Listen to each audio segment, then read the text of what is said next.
María Carolina Aguirre Navas es médica cirujana egresada de la Universidad Militar Nueva Granada en Bogotá, Colombia, especialista en gerencia de proyectos por la Universidad EAN, máster en telesalud por la Universidad de Antioquia y de la Universitat Oberta de Cataluña. Además, ha realizado estudios de informática en salud en el Hospital Italiano de Buenos Aires, seguridad del paciente en la Universidad de los Andes y actualmente se encuentra cursando un posgrado en eficiencia operacional del Hospital Albert Einstein. Cuenta con amplia experiencia en informática médica desde 2008, liderando proyectos de salud digital en instituciones como la Fundación Cardioinfantil, la Universidad de Antioquia y Keralty. Actualmente se desempeña como CMIO de la Fundación Cardiovascular de Colombia. Por Salud Digital le da la bienvenida a María Carolina Aguirre Navas. Muy buen día, muchas gracias por la invitación a los organizadores del evento, por poder participar y compartir con ustedes algunas inquietudes, reflexiones y actividades que hemos venido haciendo sobre salud digital y transformación digital en salud en la Fundación Cardiovascular de Colombia, de la cual pues hago parte. Para los que no conocen, la Fundación Cardiovascular es una institución que tiene cerca de 36 años de creada. Estamos ubicados en el nororiente del país, de Colombia. Estas son dos fotos del Hospital Internacional de Colombia y de nuestro Instituto Cardiovascular, que fue pues donde empezó, digamos, la Fundación Cardiovascular, pero realmente somos un ecosistema en el cual hay diferentes unidades estratégicas que en últimas pues propenden por una atención centrada en el usuario. Desde hace varios años estamos trabajando, migrando nuestro modelo de atención hacia la salud poblacional, la atención primaria, sin olvidar pues obviamente nuestro nivel, digamos, la atención en un alto nivel de complejidad. Algunas de las certificaciones pues que hemos venido, digamos, trabajando a lo largo de los años, que lo que están buscando pues es un mejoramiento de la atención a nuestros usuarios, prestar la atención con la mejor seguridad del paciente posible, y digamos que nuestra última certificación de HIMSS EMRAM nivel 6 pues nos ha permitido hacer una transformación y acelerar esa salud digital en nuestro ecosistema. Teniendo en cuenta que tenemos muchas situaciones en el sector salud, como son la explosión tecnológica, tecnologías que hace 30 años para nosotros eran inimaginables, hoy en día pues son, actividades que realizamos en el día a día. Eso ha hecho que aumente la calidad de vida y la expectativa de vida de los pacientes. Eso hace que los pacientes sean mucho más demandantes al uso de esas nuevas tecnologías, que estén mucho más informados, a veces un poco desinformados o infoxicados, ¿cierto? Pero todo eso hace que esa explosión tecnológica, ese nuevo paciente, esas nuevas demandas, pues genera un incremento muy importante en la prestación de servicios de salud, va hacia la tendencia, digamos, esos costos, más en la atención, digamos, secundaria y terciaria que realmente en la atención primaria. Todos estos elementos, pues para nosotros no es, una situación extraña que haya elementos muy tensionantes que puedan propender por declinación de la imagen pública en nuestro sector salud. Digamos que con la pandemia eso ha ido mejorando, pero pues es que nosotros trabajamos con elementos que son muy sensibles para las comunidades, como son los temas pues de salud, de la vida, de muerte. Entonces todo esto pues hace que tengamos que trabajar en el día a día con estas situaciones. Y adicionalmente pues tenemos unos elementos muy importantes de fragmentación de esa información, donde efectivamente vemos que el paciente pues tiene acceso a la información, pero de pronto no es la información más adecuada. Los mismos profesionales de salud de pronto tampoco tienen esa información tan fácilmente para la toma de decisiones, y esto digamos que se repite a nivel operativo, táctico y estratégico. Y a todas estas situaciones pues se le suma todo el tema de la pandemia, que nos obligó a, digamos, a optimizar pues nuestros niveles de alto nivel de complejidad, ¿cierto? Y de pronto dejar un poquito de lado esa atención primaria, teniendo en cuenta que además pues los pacientes iban a seguir siendo pacientes, los pacientes crónicos iban a seguir siendo pacientes crónicos, había una gran demanda, digamos, de atención, de prevención, de promoción. Entonces, bueno, nos ponemos a pensar, bueno, ¿cómo seguimos garantizando el cuidado y cómo podemos hacer pues para que nuestros pacientes, sea en la atención primaria o en la atención complementaria, no sufran con esos procesos, digamos, de comunicación, ¿cierto? Cómo mantener unos flujos de comunicación entre el usuario, el paciente, la familia, los prestadores, ¿cierto? La otra cuestión es, bueno, ¿qué tanto impacto tiene el papel, digamos, de la atención domiciliaria y la telemedicina en esa atención primaria, ¿cierto? Y en la atención, digamos, y el seguimiento de los pacientes crónicos, ¿cierto? ¿Cuál es el papel, digamos, del paciente en este manejo y en esa atención primaria? Y bueno, al final, ¿qué papel tendrían las TICs en todo esto? Teniendo clarísimo que lo más importante pues son los procesos y sobre ese mejoramiento de proceso pues es que trabajamos en la optimización a través de las TICs, ¿no? Entonces, digamos que tenemos que tener en cuenta pues que hay una nueva normalidad en el cual pues por razones de bioseguridad, pues tenemos que tener un distanciamiento social, un uso de máscaras, de tapabocas, de gafas, ¿cierto? De ciertos elementos que impactan en esa comunicación y en favorecer ese seguimiento. Entonces, digamos, algunos elementos que hemos venido nosotros desarrollando en la atención primaria a través del Instituto de Medicina Ambulatoria y Preventiva y de nuestra aseguradora, que es Salud Mía, pues fue establecer lineamientos que permitieran que hubiera una comunicación más fluida con el paciente. Entonces, lo primero, pues que, digamos, en lo que trabajamos, pues fue en aumentar nuestros canales de información y de comunicación. Optimizamos nuestro portal web para que los familiares y los pacientes, pues, pudieran tener acceso a resultados de sus exámenes, a agendar citas, a solicitar copias de su historia clínica para que no se tuvieran que desplazar, ¿cierto?, al sitio de atención. La segunda cuestión que hicimos pues fue migrar todo el tema de seguimiento de los pacientes crónicos y de los pacientes, digamos, de atención de primera vez a través de canales telefónicos, WhatsApp, inclusive mensajes por IVR en los casos en los que los pacientes, por ejemplo, no tenían celular. Y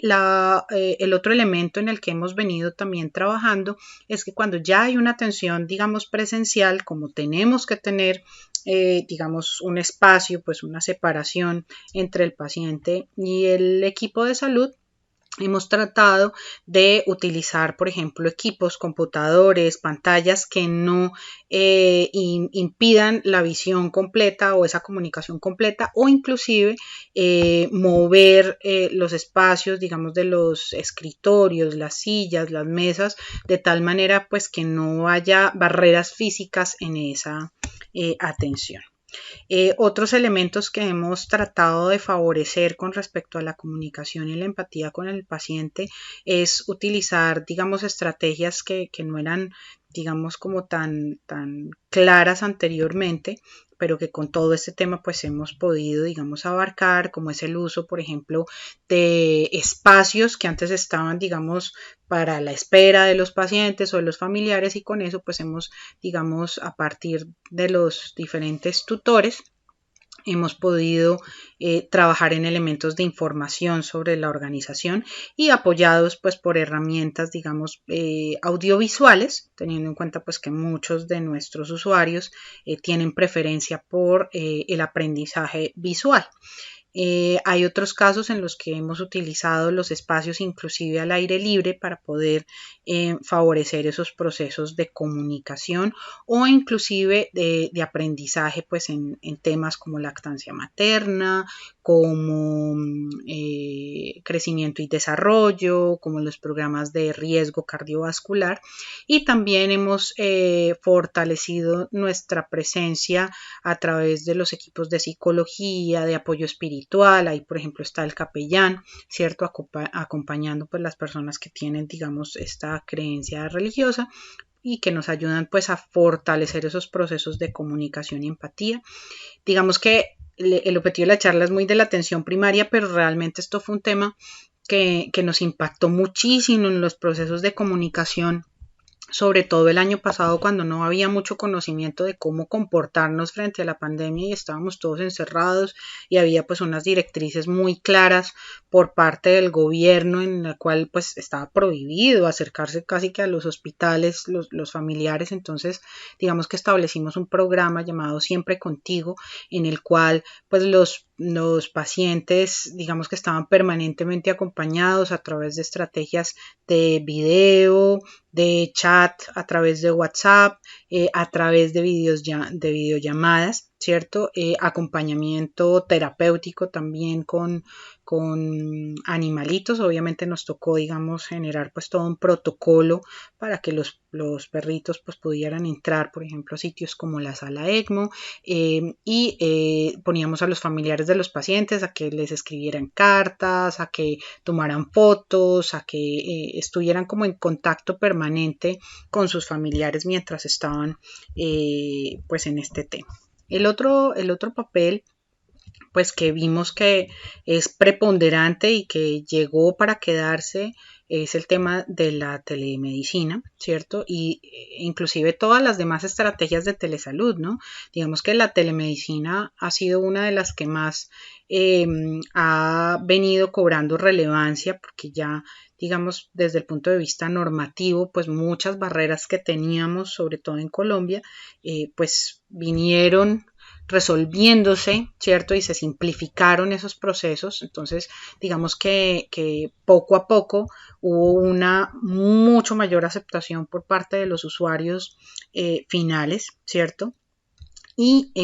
digamos que uno de los elementos que nos sirvió para disminuir esas barreras de comunicación fue contar con los segundos cuidadores, teniendo en cuenta que pues mucha de nuestra población es adulta mayor, se le dificultaban digamos el uso de este tipo de herramientas, entonces aprovechábamos los hijos o los nietos para poder tener pues un mayor ejercicio de comunicación entre el equipo médico y los pacientes y sus cuidadores. La otra cosa que nos enseñó o nos ha venido demostrando la telemedicina hoy en día es que no necesitamos altísima tecnología para poder hacer, digamos, este tipo de actividades. Miren que aquí tenemos computadores sencillos, teléfonos celulares que no son complicados, cámaras que no requieren pues mayores elementos, ¿cierto? Lo que sí hay que tener en cuenta es garantizar pues todo lo que tiene que ver con la seguridad, protección de datos, lo cual no solamente se acompaña de una plataforma que sea robusta, sino que los procesos y los procedimientos al interior de la organización estén muy claros, respetando la autonomía del paciente, el debido consentimiento informado por parte del paciente y su familia, si es el caso, y adicionalmente respetando la autonomía médica. Recordemos que este es un modelo, digamos, de prestación en el cual la telemedicina no es un sustituto de la atención presencial, sino que es complementario. Entonces estamos hablando de un en vez de, además de la consulta presencial, trabajamos con elementos de consulta virtual y eso pues definitivamente nos ha permitido trabajar en el seguimiento de pacientes crónicos, lo mismo crecimiento y desarrollo, empoderar también a los pacientes a que sean más digamos partícipes de su proceso de salud porque pues definitivamente están en su casa y pues permiten temas como el monitoreo. Entonces, también digamos que se han trabajado otras estrategias que hacen parte de la telesalud, no tanto de la telemedicina, pero por ejemplo en la atención domiciliaria, el tema de hacer telemonitoreo de manera complementaria a los procesos de atención domiciliaria, pues nos han dado muy buen ejercicio. La pandemia también nos mostró pues que teníamos que volcarnos hacia el paciente, no era el paciente el que tenía que venir hacia nosotros, sino nosotros hacia el paciente. Esto lo pudimos implementar a partir pues de todo nuestro drive-thru de solicitud de toma de muestras en el carro, ¿cierto? En el automóvil y también se empezaron a utilizar mecanismos de comunicación, más de información que de comunicación tradicionales, por así decirlo, pero en los cuales a veces se nos olvida incursionar, como es la televisión y la radio, los podcasts, todo esto pues ha venido, digamos, fortaleciendo esos programas de seguimiento y de educación al paciente y su familia. En tercer lugar, vamos con todo lo que tiene que ver la corresponsabilidad del paciente. Nosotros hemos venido viendo que no solamente estamos frente a una pandemia de COVID, sino que estamos frente a una pandemia de trastornos mentales que han sido acelerados además por el COVID, el consumo de sustancias psicoactivas, de tabaquismo, de sedentarismo, que nos ocasiona pues todos los problemas de obesidad y a su vez pues eso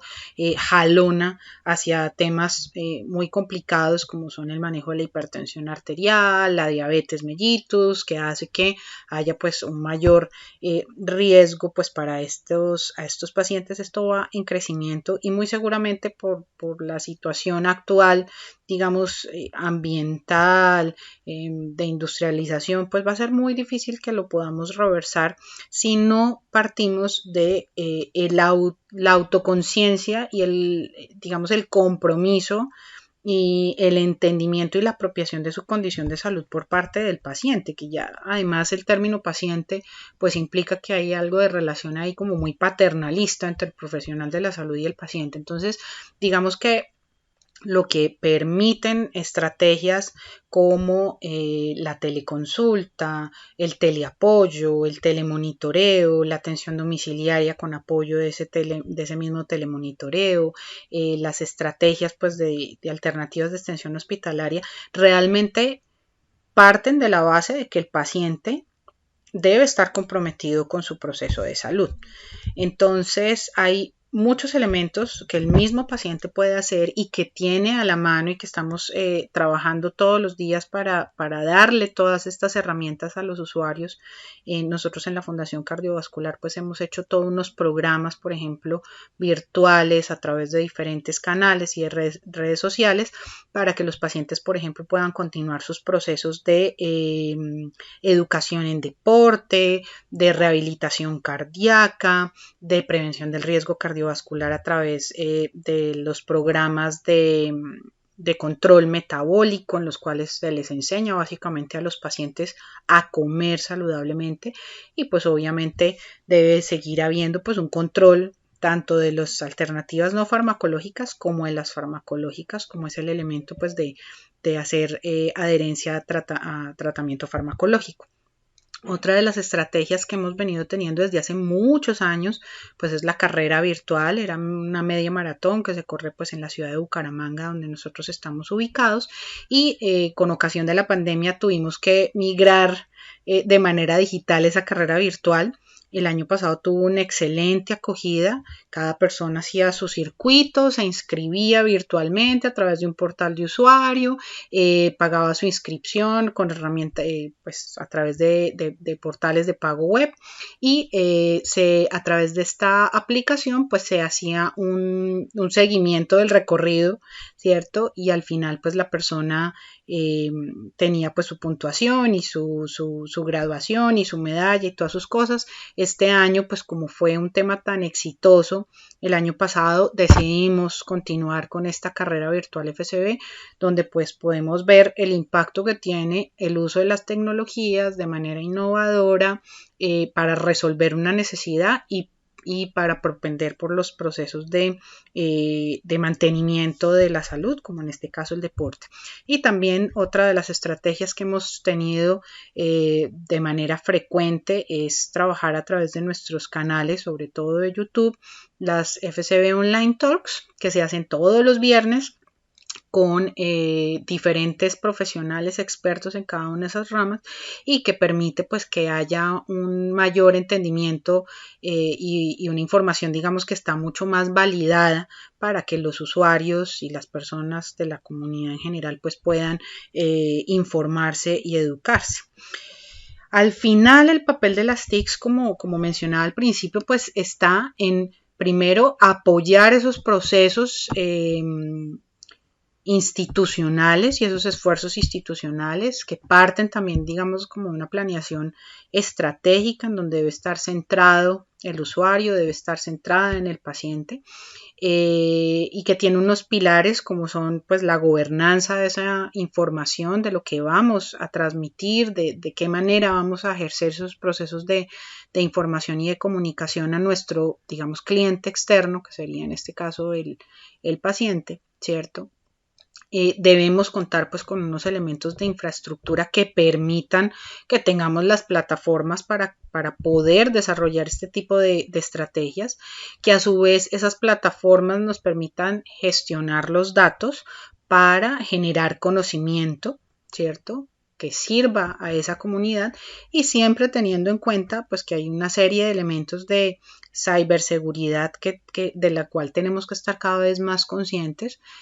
porque todas estas, digamos, estos datos, esta información del paciente directamente, de su historia clínica electrónica, de sus condiciones de salud, pues son temas altamente sensibles y debemos siempre pues propender porque no vaya a haber algún tipo de fuga de información. Entonces, digamos que el papel al final que uno esperaría de las TICs en todos estos procesos de atención primaria están muy relacionados con fortalecer la equidad, ¿cierto?, y la justicia en nuestras comunidades de referencia. Y para eso necesitamos tener una muy buena caracterización de nuestra población con el fin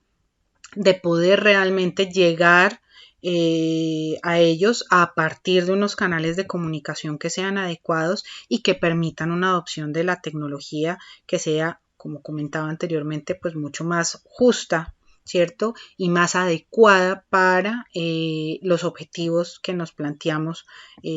con los usuarios y pues con los pacientes, los objetivos que tenemos en salud. Entonces eso es como lo que quería comentarles el día de hoy. Muchísimas gracias por su atención.